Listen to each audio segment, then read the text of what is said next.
जब पर्वतों से घिरे एक छोटे से राज्य में जीवन शांत और सरल था। उस राज्य पर एक अत्यंत प्रभावशाली और सुंदर रानी शासन करती थी। उसका नाम था रानी सविता। सविता के पास वह सब कुछ था जिसकी एक शासक कल्पना कर सकता है। वैभव, वैचित्र्य, अनगिनत रत्नों से भरा खजाना, विशाल महल और हर कोना जिसकी सुंदरता परियां भी ईर्ष्या करें। लेकिन फिर भी उसकी आंखों में एक अजीब सी खामोशी थी, जैसे कोई अधूरी तलाश, कोई अनकहा प्रश्न उसे भीतर ही भीतर खा रहा हो। इसी दौरान राज्य में एक महान तपस्वी और ज्ञानी संत का आगमन हुआ। उनका नाम था संत व्रतिनाथ। उन्होंने जीवन का अधिकांश भाग पर्वतों की गुफाओं में साधना करते हुए बिताया था। कहा जाता था कि उनकी दृष्टि में ऐसी शांति थी जो किसी के भी हृदय को झकझोर सकती थी। उनके शब्दों में ऐसा ज्ञान था जो आत्मा की गहराई को छूता था। जब रानी सविता को संत व्रतिनाथ के बारे में बताया गया तो उसने उन्हें महल में आमंत्रित किया। लेकिन संत ने कहा, जो सत्य की राह पर चलता है वह महलों में नहीं आता, वह खुले आकाश और धरती की गोद में ही सबसे निकट होता है सत्य के। यदि मिलना है तो आओ वहीं जहां प्रकृति बोलती है। अंततः दोनों एक पुष्पों से भरे बाग में मिले, जहां रंग बिरंगे फूल, हवा की मिठास और चिड़ियों की चहचहाहट सब कुछ बेहद स्वाभाविक और सजीव था।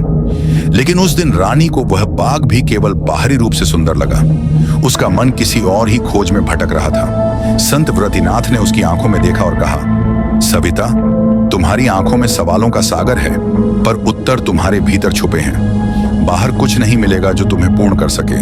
रानी ने पूछा, लेकिन गुरुवर, मैं सब कुछ होते हुए भी अधूरी क्यों हूं? संत ने मुस्कुराते हुए कहा, क्योंकि तुम जो खोज रही हो वह भीतर की यात्रा है। तुम उसे महलों, वैभव या सौंदर्य में ढूंढ रही हो, लेकिन सत्य, प्रेम और शांति, ये सब तुम्हारी आत्मा के आंगन में ही खिलते हैं। उस दिन कुछ बदल गया।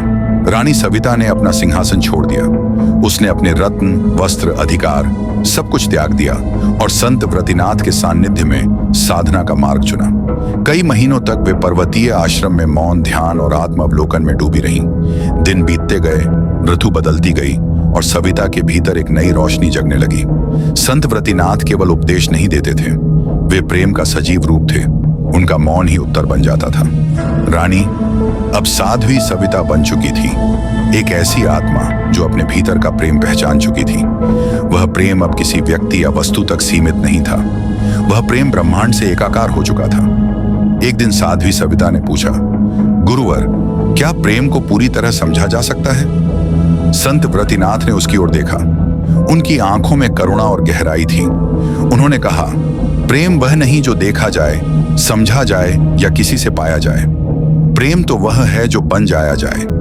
जब तुम स्वयं प्रेम हो जाओगी तब तुम्हें किसी उत्तर की आवश्यकता नहीं रह जाएगी।